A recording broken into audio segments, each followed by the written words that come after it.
अभिराशि को नमः। ओम अभिराशि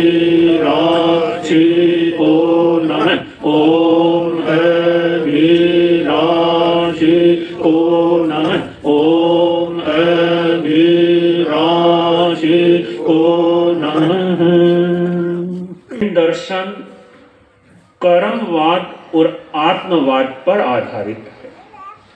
जैन धर्म की संपूर्ण नींव केवल दो शब्दों पर टिकी है।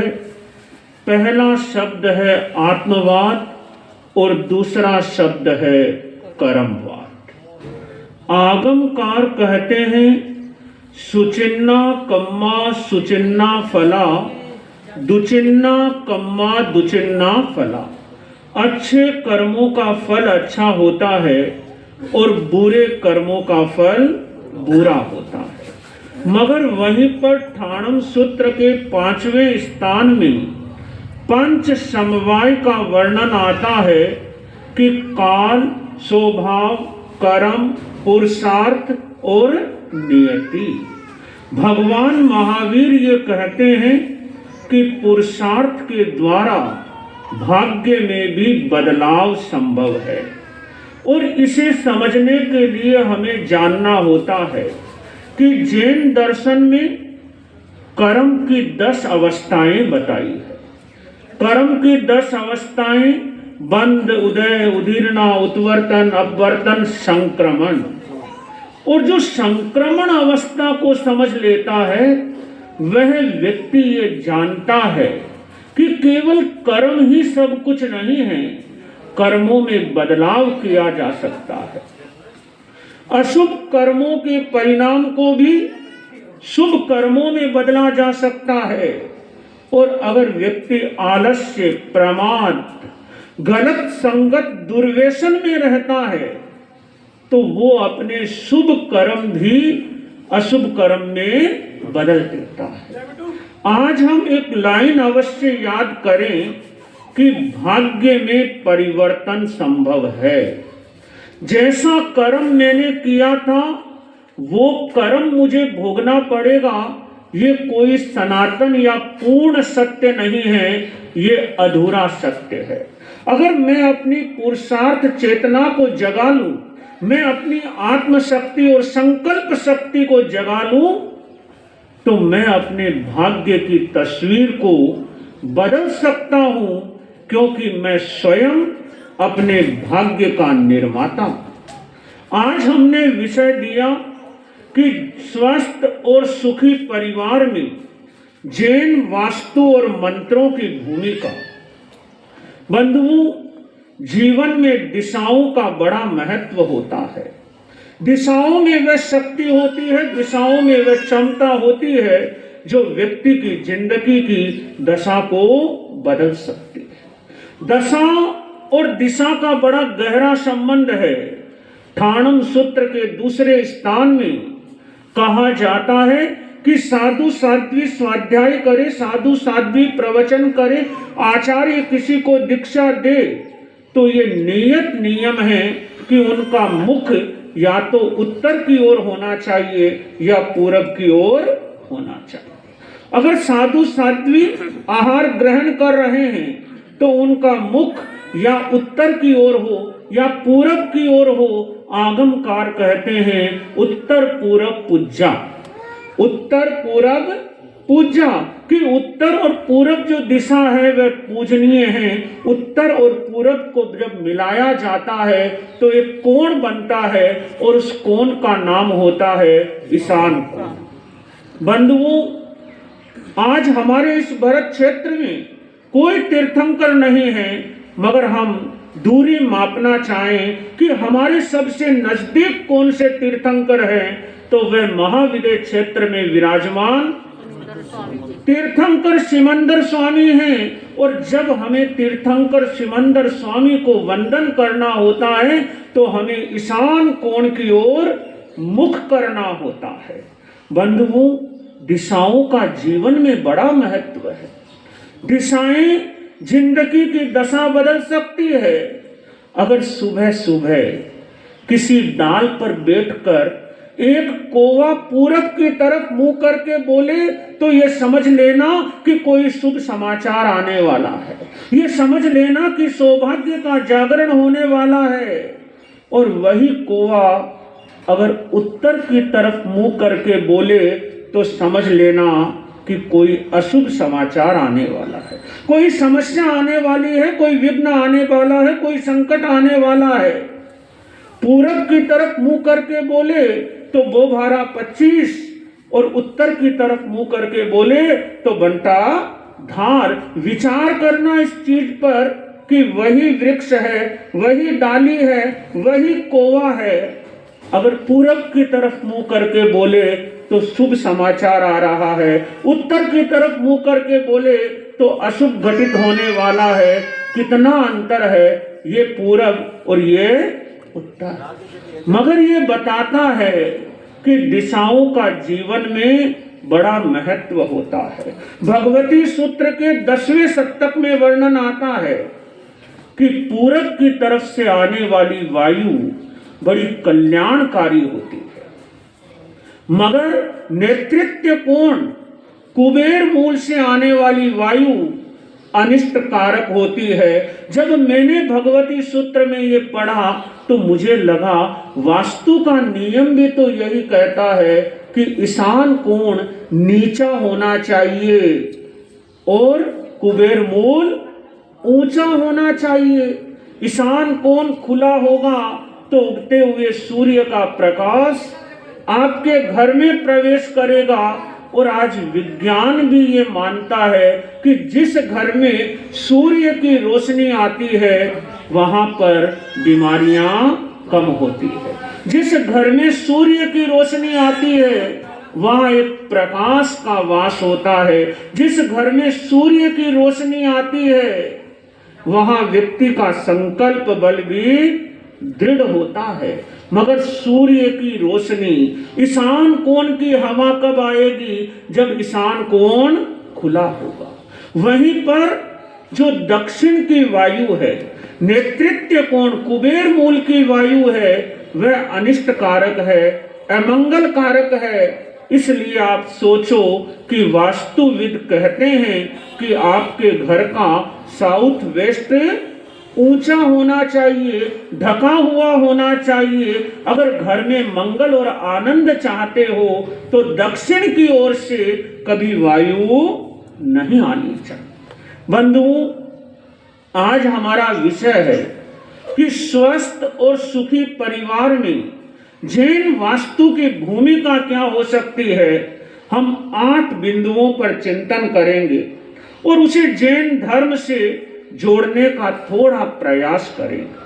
पहला बिंदु, क्योंकि समय की अपनी सीमा है, पहला बिंदु है कि अगर आप घर में स्वस्थता चाहते हैं, घर में सुख चाहते हैं, घर में समृद्धि चाहते हैं, परिवार में प्रेम और स्नेह चाहते हैं, तो पहला नियम बना लो कि हमारे घर में कभी भी जल का, पानी का अपव्यय नहीं होगा।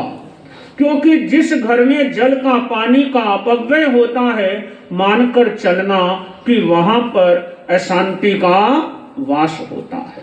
जिस घर के नल से टप टप करके अगर पानी बहता है तो वह टप टप करके बहता पानी घर में खिटपिट पैदा करता है। अब इसे हम अगर पहले ज्योतिष की दृष्टि से जोड़ें तो ज्योतिष में जल को चंद्रमा का कारक माना है कि चंद्रमा के द्वारा जल का प्रतिनिधित्व होता है।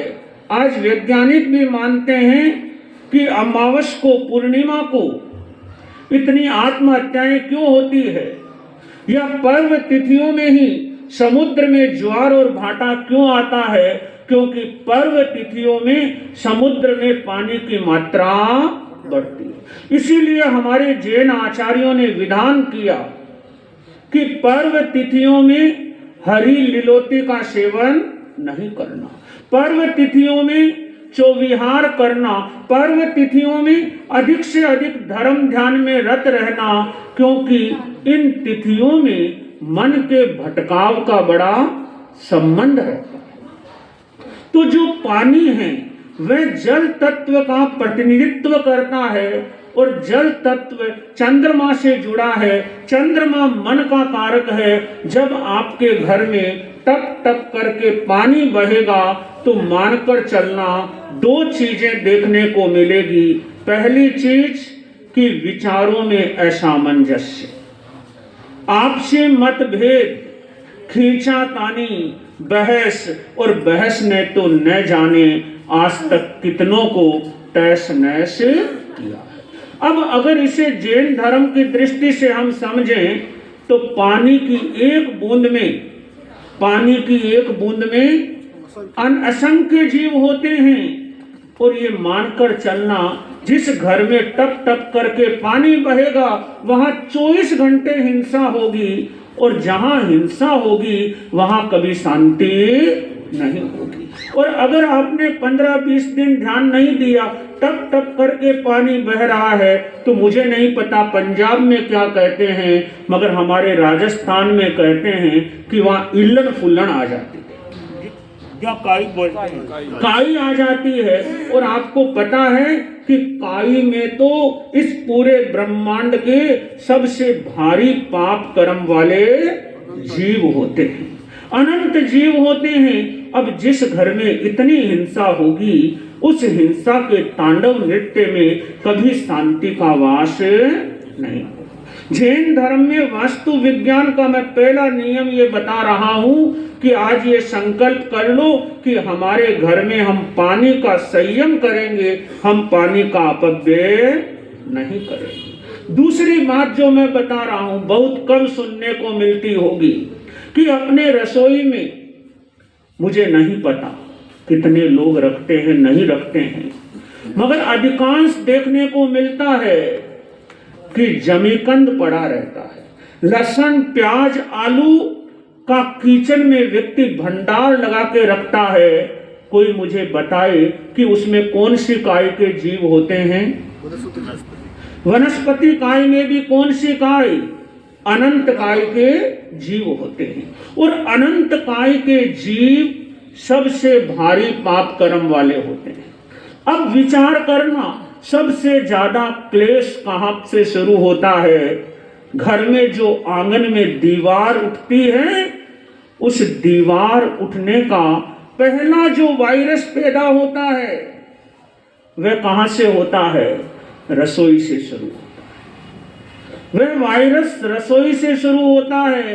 कैसे आरोग्य रहेगा, कैसे ऊर्जा रहेगी, कैसे सकारात्मकता रहेगी उस रसोई में, जिस रसोई में हर समय इतने पापी जीव विद्यमान रहेंगे।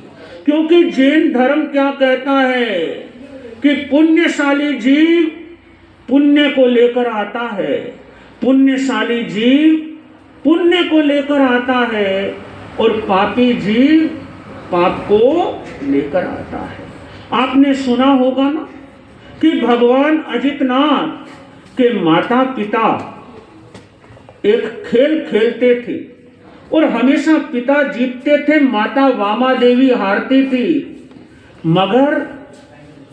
मगर जैसे ही भगवान अजितनाथ अपनी मां के गर्भ में आए और माता जीतने लगी, मां समझ गई कि ये मेरा प्रभाव नहीं है, ये उस गर्भस्थ शिशु का प्रभाव है। याद करो, भगवान सुमतिनाथ के पिता के सामने एक ऐसी उलझन आई। भगवान सुमतिनाथ के पिता को समाधान देना था, वे समाधान नहीं कर पा रहे थे।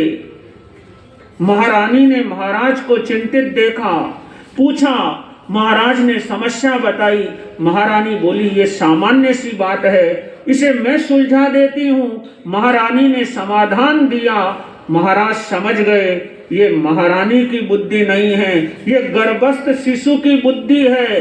और महाराज ने गर्भस्थ शिशु के जन्म पर उसका नाम रखा सुमति।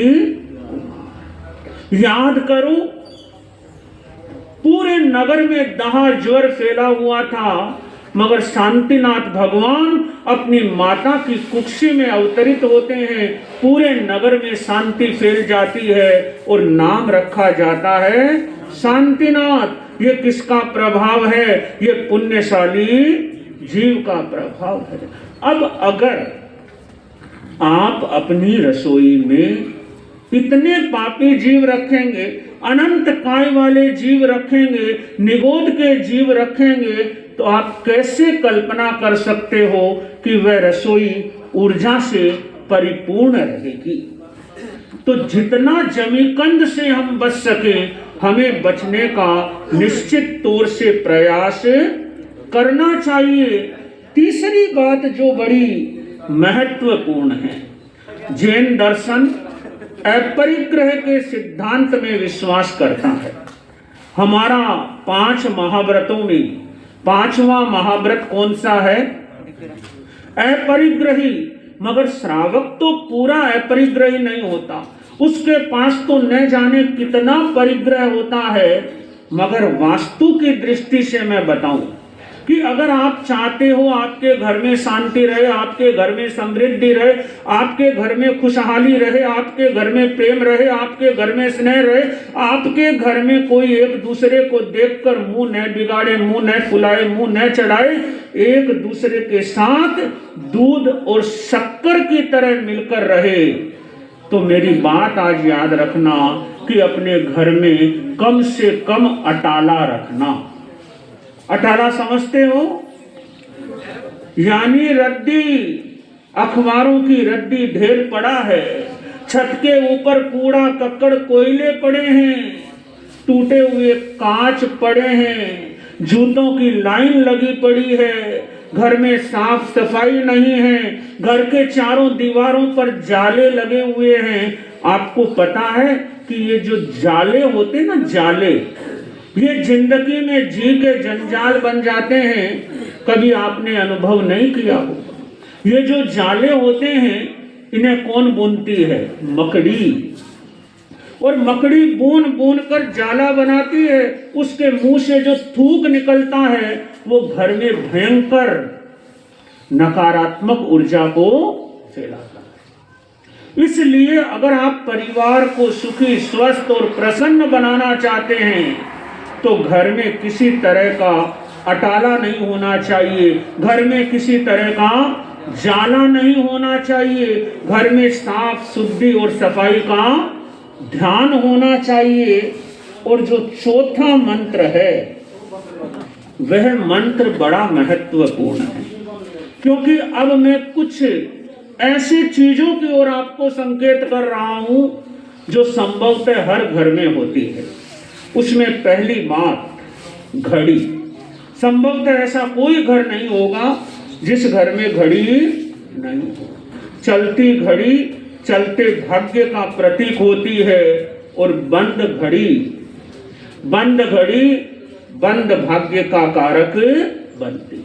और एक बात याद रखना, जिस घड़ी से टिक टिक करके आवाज आती है, कौन सी आवाज? टिक टिक करके आवाज आती है, वह घड़ी परिवार में खिटपिट पैदा करती है। दूसरी बात कि घर में कभी बंद घड़ी नहीं रहनी चाहिए। तीसरी बात, घर में कभी खराब घड़ी नहीं रहनी चाहिए। और चौथी बात, सही घड़ी सही दिशा पर रहनी चाहिए। घड़ी के लिए सर्वोत्तम जो दिशा है वह है उत्तर और पूरब। उत्तर और पूरब। और जिस दिशा पर कभी घड़ी नहीं रहनी चाहिए वह दिशा है दक्षिण दिशा। बंधुओं, घड़ी का विज्ञान बड़ा अद्भुत है। घड़ी हमें संकेत देती है, हम संकेतों को समझ नहीं पाते हैं, तो घड़ी के संदर्भ में मैंने बताया। दूसरी बात जो मैंने कल रात्रि में भी कहा था कि अष्ट मंगल में एक मंगल है दर्पण, जिस दर्पण का जैन धर्म में भी बड़ा महत्व है। ऐसा कोई धर्म नहीं है जिस धर्म में दर्पण का महत्व नहीं हो। यह दर्पण जल तत्व का प्रतीक होता है।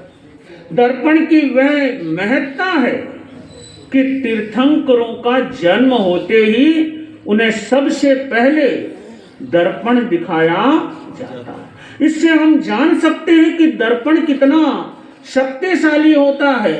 मगर यही दर्पण अगर घर के अग्नि कोण में आ जाए, अग्नि कोण में क्यों?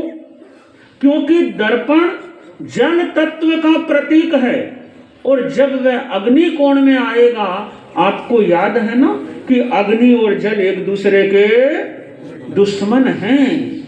आग में जल जाने से जल जाता है।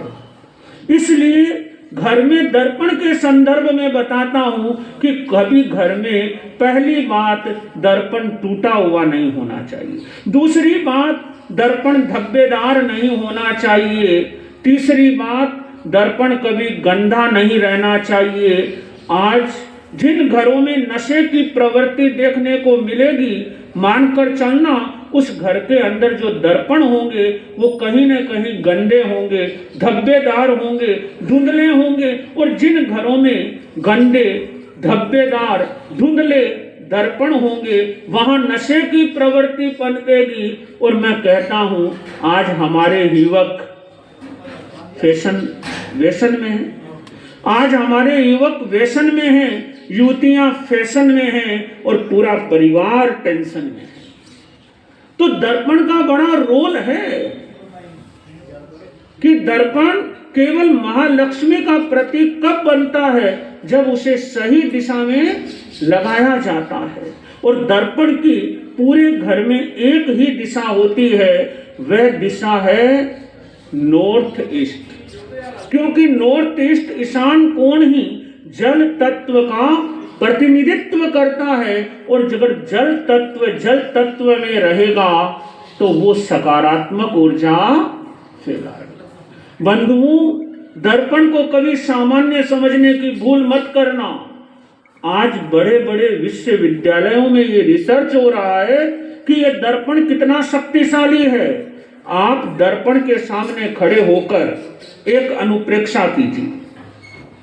आप दर्पण के सामने जो भावना करेंगे वही भावना 16,000 गुना रिफ्लेक्ट होकर वापस हमारे पास आएगी। अगर मैंने दर्पण के सामने खड़े होकर ये प्रार्थना की, ये भावना भाई, ये अनुप्रेक्षा की कि मैं प्रसन्न हूं, मैं शक्तिशाली हूं, मैं स्वस्थ हूं, मैं आनंदमय हूं, मैं आरोग्यमय हूं, यही भावना वापस 16,000 गुना रिफ्लेक्ट होकर मेरे पास आएगी। इसीलिए कहते हैं शयन कक्ष में कभी दर्पण नहीं होना चाहिए। शयन कक्ष में दर्पण का विरोध नहीं है। ये बताया जाता है कि अगर हम शयन कक्ष में सोते हैं तो हमारी शरीर की प्रतिछाया दर्पण पे नहीं पड़नी चाहिए। क्योंकि शरीर में न जाने हमारे मस्तिष्क में कितने तरह के विचार आते हैं, और वो विचार अगर नकारात्मक है तो 16,000 गुना रिफ्लेक्ट होकर आएंगे। और इसीलिए आपने देखा होगा बहुत लोग जब सुबह उठते हैं तो बोलते हम बड़े थके थके हैं, आज तो पूरी नींद नहीं आई। और सुबह उठना तो ताजगी के साथ चाहिए, मगर व्यक्ति उस समय भी अपने आप को अगर कमजोर महसूस कर रहा है, कारण हो सकता है कि शयन कक्ष में दर्पण हो, रात को बुरे सपने आए हो, बुरे विचार आए हो, अनेक जंजाल आए हो, और अगर उन जंजालों का 16,000 गुना असर वापस हम पर होगा तो विचार करो शरीर और मन पर क्या प्रभाव पड़ेगा। पांचवी बात जो मैं बता रहा था, पहले मैंने घड़ी का बताया, दूसरा मैंने कांच का बताया, तीसरी बात जिसका मैंने स्वयं अनेक जगह प्रभाव देखा वो ये है कि घर का जो नॉर्थ ईस्ट कॉर्नर है वह नॉर्थ ईस्ट कॉर्नर बिल्कुल साफ सुथरा होना चाहिए। वहां पर जूते खोलना, वहां पे झाड़ू पोछा रखना, वहां पर गंदगी रखना, नॉर्थ ईस्ट का कटा हुआ होना, नॉर्थ ईस्ट में गंदगी रहना, बंधुओं ये वास्तु शास्त्र में सबसे बड़ा दोष माना जाता है। इससे बड़ा कोई भी दोष नहीं होता। इसलिए इस कोण को देव मूले कहा गया। देव मूले क्यों कहा गया? क्योंकि ये देवताओं की दिशा है। जो अपने सौभाग्य का जागरण करना चाहते हैं उन्हें तो ये प्रयास करना चाहिए कि सुबह उठते ही हम ईशान कोण की तरफ मुंह करें, संपूर्ण भाव के साथ 3 बार उठ बैठकर सिमंदर स्वामी से प्रार्थना करें कि हे सिमंदर प्रभु, मेरा आज का दिन आनंदमय, मंगलमय, सफलतामय, कल्याणमय हो। हम प्रार्थना करें कि विश्व के सभी प्राणियों के लिए आज का दिन आनंदमय, मंगलमय और कल्याणमय हो। तो 5वीं बात मैंने बताई कि घर का नॉर्थ ईस्ट जरूर देखो कि वह साफ सुथरा हो, वह हल्का हो, वह घर के सब कोणों से नीचा हो। और बंधुओं, अगर हम इन छोटी छोटी बातों का भी केवल ध्यान रख लेंगे, तो मैं रसोई की बात बता रहा था जो मेरे अनुभव में आई कि रसोई में कभी भी अग्नि और पानी एक कोण में नहीं होना चाहिए। जिस रसोई की पट्टी पर अग्नि और पानी अगर एक कोण में होगा तो उस रसोई में संघर्ष को, उस रसोई में विग्रह को, उस रसोई में लड़ाई झगड़े को, उस रसोई में तनाव को परमात्मा भी नहीं रोक पाएगा।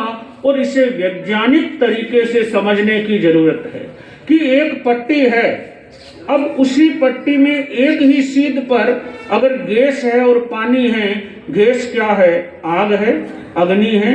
पानी क्या है? पानी है, जल है। और अग्नि और जल का आपस में क्या होता है? गहरी शत्रुता होती है। शत्रु अगर शत्रु से मिलेगा तो लड़ाई होगी, मित्र मित्र से मिलेगा तो प्रेम होगा। आप केवल ये प्रयोग करके देखो कि रसोई के अंदर गैस और पानी एल शेप में हो, आपको थोड़े ही दिनों में वहां परिवर्तन देखने को मिलेगा। बंधुओं, और भी अनेक छोटी छोटी कई बातें हो सकती है। एक बड़ी गहरी रहस्य की बात बताता हूं। अगर आपको ये देखना हो, आपको ये जानना हो, आपको ये समझना हो कि ये परिवार एक व्यक्ति की आज्ञा में चल रहा है या हर व्यक्ति मनमोजी है, अगर केवल इतना सा देखना हो ना कि ये परिवार एक व्यक्ति की आज्ञा में चल रहा है या ये परिवार के सारे सदस्य आजाद हिंद सेना के मेंबर है, तो घर में प्रवेश करते ही देख लेना, जिस घर में चप्पल और जूते, जिस घर में चप्पल और जूते एक लाइन में खुले होंगे, बिखरे हुए नहीं होंगे, यानी उस घर में अनुशासन है, उस घर में विनम्रता है, उस घर में समर्पण है, उस घर में बड़ों के प्रति सम्मान है। और जिस घर में घुसते ही दिखे 2 की चप्पल इधर, 1 की चप्पल उधर, 1 चप्पल उधर, 1 चप्पल इधर, यानी इस घर के सदस्य आजाद हिंद है, कोई किसी की सुनने वाला नहीं है। बंधुओं, अगर आप चाहते हो कि परिवार में प्रेम, परिवार में स्नेह, परिवार में आनंद, परिवार में एक दूसरे के प्रति सौहार्द की भावना, तो जरूरत है कि अपने परिवार में थोड़ा भजन के लिए समय निकाला जाए। मैं अधिकांश कहता हूं, एक अच्छे परिवार में 4 चीजों पर ध्यान देना चाहिए: भूषा, भाषा, भोजन और भजन। भूषा, भाषा, भोजन और भजन। भूषा का अर्थ कोई ड्रेस कोड नहीं है। भूषा का अर्थ ये मत सोचना कि कैसे कपड़े पहन लिए। भूषा का अर्थ है कि परिवार में किसी भी बात को लेकर जिद नहीं होना चाहिए। परिवार में किसी भी बात को लेकर जिद नहीं होना चाहिए। और ये जो जिद है ना, यही परिवार को तोड़ता है। दूसरा मैंने कहा भाषा। परिवार में आप एक ही भाषा बोलो, मेरा कोई विरोध नहीं है, आप हिंदी बोलो, पंजाबी बोलो, हरियाणवी बोलो, तमिल बोलो, कन्नड़ बोलो, अंग्रेजी बोलो, कोई भी भाषा बोलो, मगर आपके परिवार में केवल एक ही भाषा होनी चाहिए। और उस भाषा को कहा जाता है प्रेम की भाषा, क्योंकि प्रेम की भाषा बहरा सुन लेता है, प्रेम की भाषा अंधा देख लेता है। हमारे ऋषि मुनियों ने तो कहा कि वाणी ऐसी बोलिए मन का आपा खोई, आपन को शीतल करे औरन शीतल होई। मगर मुझे लगता है आजकल तो लोगों ने इसे बदल कर रख दिया। आजकल तो बोलते हैं वाणी ऐसी बोलिए मन का आपा कोई, सुनने वाला 7 दिन सिसक सिसक कर रोई। यानी हमारी भाषा कैसी हम भूल गए कि ऐसे आतंकवाद होता है तो ऐसे अरिहंत भी होता है, गै से गधा होता है तो गै से गणेश भी होता है, सह से सत्यानाश होता है तो सह से सत्य भी होता है, प्रय से प्रहार होता है तो प्रय से प्रणाम भी होता है। एक व्यक्ति किसी घर में छाछ लेने के लिए गया और जाकर बोला, ए भाई बाडी छाछ दीजिए जाडी, ए भाई बाडी छाछ दीजिए जाडी। वो बहन बोली, जैसी थारी वाणी बीसो छाछ में पानी। जैसा बोलोगे वैसा मिलेगा। एक देवर आया और कहने लगा, ए काणी भाभी पानी पिला, ए काणी भाभी पानी पिला। भाभी ने कहा, कुत्ते को पानी पिला दूंगी मगर तुझे पानी नहीं पिला। इतने में छोटा देवर आया और उसने कहा, प्यारी भाभी पानी पिलाओ। भाभी बोली, देवर जी बैठो, पानी क्या बादाम का शरबत बनाकर लाती। चमत्कार किसका है? चमत्कार है आपकी वाणी का, परिवार में भूषा, परिवार में भाषा, और तीसरा है परिवार में भोजन। कि यह भी देखो कि आपके घर में भोजन कैसा होता है। इसलिए भोजन को केवल भोजन नहीं कहा जाता, अन्न को देवता कहा जाता है, अन्न को देवी के रूप में अन्नपूर्णा कहा जाता है। अन्न से ही ये शरीर बनता है, अन्न का शरीर पर सर्वाधिक प्रभाव होता है। तो 2 बातें, जैसे ठाणम सूत्र में भगवान महावीर ने साधु साध्वियों के लिए बताया कि साधु साध्वी आहार करे तो उत्तर और पूरब की तरफ मुंह रखे, उसी तरह से आम जनता भी, जो महिला भोजन बना रही है उसका मुंह किस तरफ रहना चाहिए? पूरब की तरफ। केवल और केवल एक ही दिशा है कि भोजन बनाते समय आपका मुंह पूरब की तरफ रहे।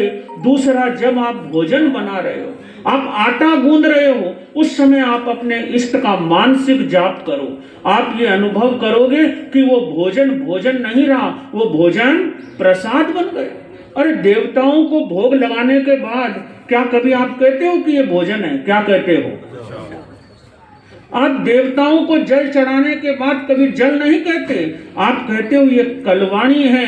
अगर आप आटा गूंदते समय, बड़े रहस्य की बात बता रहा हूं, ये बात अगर आपने पकड़ ली तो सुख समृद्धि को कोई नहीं रोक पाएगा कि आटा गूंदते समय केवल आप अपने परमात्मा का स्मरण करते रहें, मानसिक जप करते रहें, प्रेम से उसके अंदर इन भावों का संचार करें कि ये भोजन मेरे घर में सुख लाए, मेरे घर में शांति लाए, मेरे घर में समृद्धि लाए, मेरे घर में प्रेम लाए। क्योंकि बंधुओं, भोजन जिस भावना से बनाया जाता है और भोजन जिस भावना से किया जाता है उसका परिणाम निश्चित आता है। और जो चौथा है वह है भजन, कि मंत्रों के द्वारा परिवार में शांति आती है, मंत्रों के द्वारा परिवार में खुशहाली आती है। बंधुओं, मंत्रों में अद्भुत शक्ति होती है।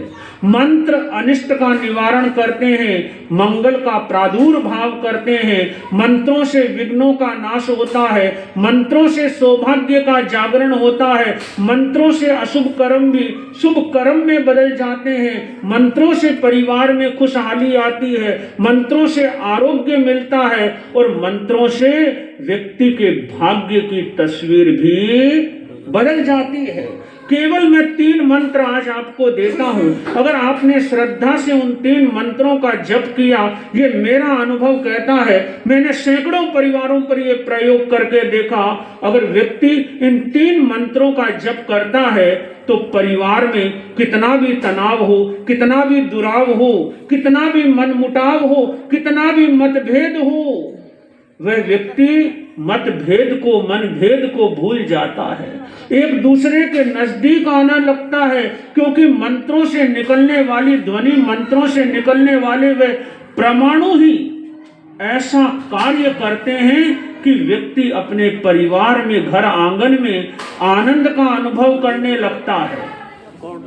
पहला मंत्र भगवान अजितनाथ का, श्रीमद् जयाचार्य ने 24 में लिखा, अहो प्रभु अजित जिनेश्वर आपरो, ध्याऊं ध्यान हमेश हो, अहो प्रभु अशरण शरण तू ही सही, मेटन सकल कलेश हो। ये अजितनाथ भगवान का इतना शक्तिशाली मंत्र है जो श्रीमद् जयाचार्य के द्वारा रचित है, 24 में आया है। अहो प्रभु अजित जिनेश्वर आपरो, ध्याऊं ध्यान हमेश हो, अहो प्रभु अशरण शरण तू ही सही, मेटन सकल कलेश हो।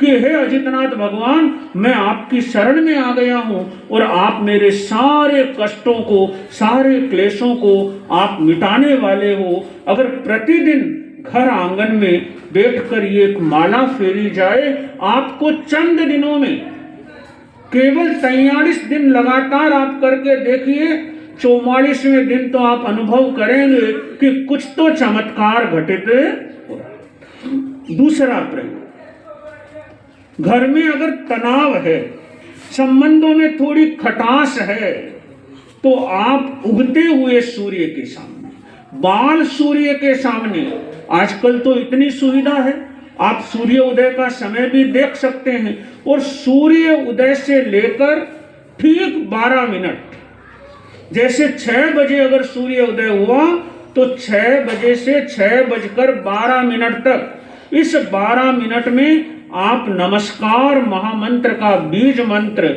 ओम ऐसी आऊषा नमः, ओम ऐसी आऊषा नमः, उगते हुए सूर्य के सामने खड़े होकर तन्मय बनकर एकाग्रता से, इस भावना से, इस प्रार्थना से कि मेरे परिवार में शांति आए, मेरे परिवार में प्रसन्नता आए, मेरे परिवार में हर व्यक्ति के चेहरे प्रसन्न रहे।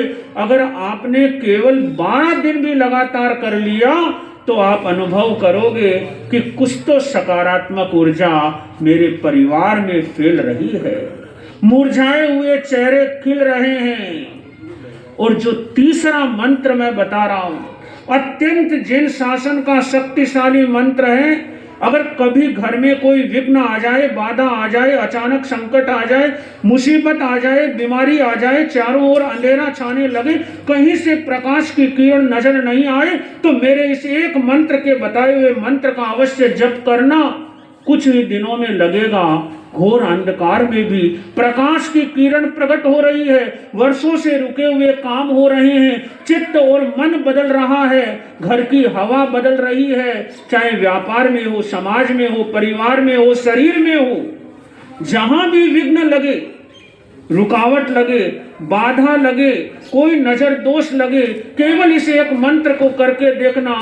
त्रिसंध्या के समय करना, सुबह, दोपहर और शाम, तीनों समय केवल एक एक माला फेरना नमस्कार महामंत्र को अपश्यानुपूर्वी, यानी उल्टा नमस्कार महामंत्र। नमो लोये सव्य सावणम, नमो वज्रायाणम, नमो आयर्याणम, नमो सिद्धाणम, नमो अरहंताणम। इस तरह से थोड़ा सा उच्चारण करते हुए, क्योंकि ठाणम सूत्र के 5वें स्थान में वायुमंडल की शुद्धि के 5 कारण बताए हैं, उनमें एक कारण है मंत्र। अगर आप मंत्रों का उच्चारण अपने घर में बैठकर करते हैं तो वो यज्ञ का कार्य करता है। ये मैं नहीं कहता, ये आगमकार कहते हैं। मगर बंधुओं, करने से लाभ मिलता है, करने के लिए पुरुषार्थ चेतना को जगाना होता है। तो मैं मानता हूं कि अगर व्यक्ति वास्तु के कुछ नियमों का ध्यान रखे, अगर व्यक्ति घर में मंत्रों का नियमित अनुष्ठान करे, तो वह सुख, शांति और समृद्धि का अनुभव कर सकते हैं।